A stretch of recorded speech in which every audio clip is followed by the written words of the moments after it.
Hey guys, it's Vicky, and today I'm here with a tag video. This one was created by Tia over at Tia and All the Books, and I don't know why I haven't done this tag yet because I love Tia and her videos, and I can't believe that I didn't do a tag that she originally created, but I'm here today to do it.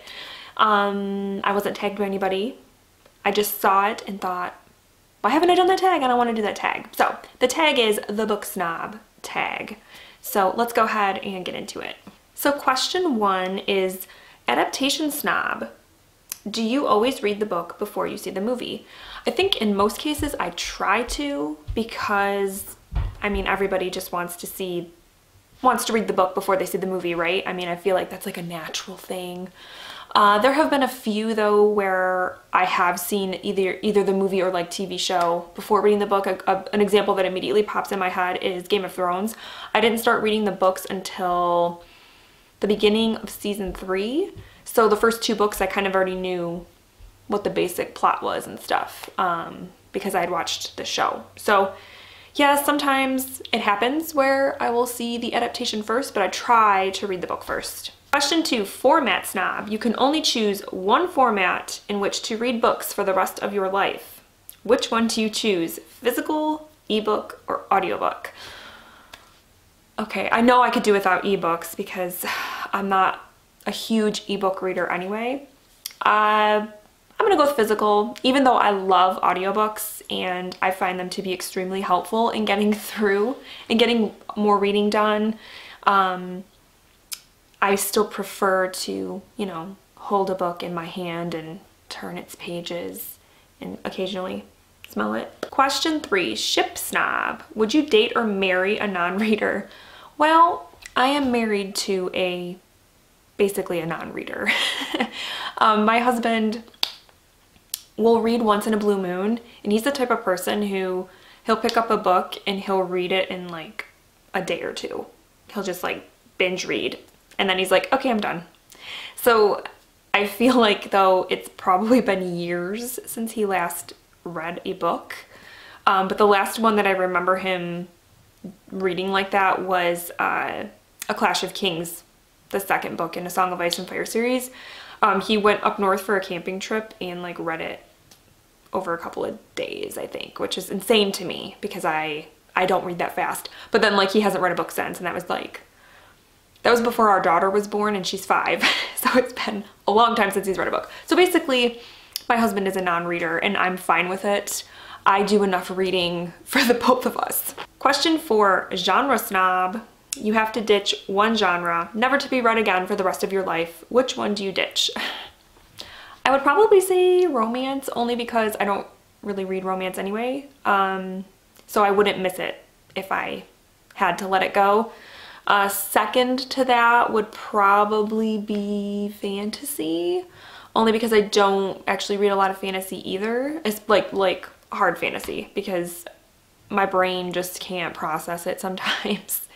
And so yeah, it'd probably be one of those 2. Question 5, uber genre snob. You can only choose to read from one genre for the rest of your life. Which genre do you choose? I'm gonna say horror because there are so many like subgenres in horror that you could really still have a pretty eclectic mix of books to read, because you have like body horror, you have supernatural horror, you could do possession stories, you have creature horror, then you can have just like straight up just like, you know, like slasher horror. So there's like so many different things you could do that you would still feel like you're reading different genre even though you're not. So I'm definitely gonna go with horror. Question 6, community snob. Which genre do you think receives the most snobbery from the bookish community?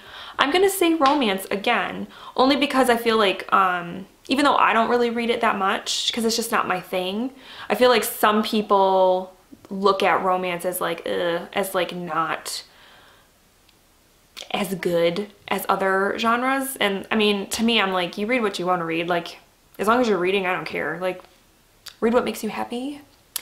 And yeah, the other one though is probably YA. I know a lot of people poo-poo YA for various reasons, but again, YA obviously has its merits, and there are plenty of YA books out there that are fantastic. So And question 7, snobbery recipient. Have you ever been snubbed for something that you have been reading or for reading in general? I wouldn't say snubbed, but I know when I used to work, I was probably the only person, one of very few people in my workplace that read. So I would be like in the break room reading and my coworkers would come in and it was like I was this like anomaly. Like they're like, are you reading? What are you reading? Like they were just like, whoa, what is this? Like I was just like this strange creature doing this weird thing, you know, within our habitat. And so it was kind of funny because yeah, it would just be, to me it's completely normal to sit there and like read when I have nothing to do or when I have downtime, and they were just like, what are you doing? So I wouldn't say that I was being snubbed or looked down upon in any way. It was just that they thought it was, I guess, strange that I was reading. But other than that, no, most people, when they hear that I read, they're just like, wow, like, I wish I could read that much, or, you know, I wish I liked reading, but I don't, you know what I mean? I've never really gotten hate for being a reader. All right, guys, so those are all of the questions for the book snob tag. If you feel like doing this tag, I tag you, go ahead and do it. Thank you to Tia for creating this tag. It was a lot of fun. And yeah, I hope you guys are hanging in there, doing well. I know things are escalating, but we are trying to stay calm here.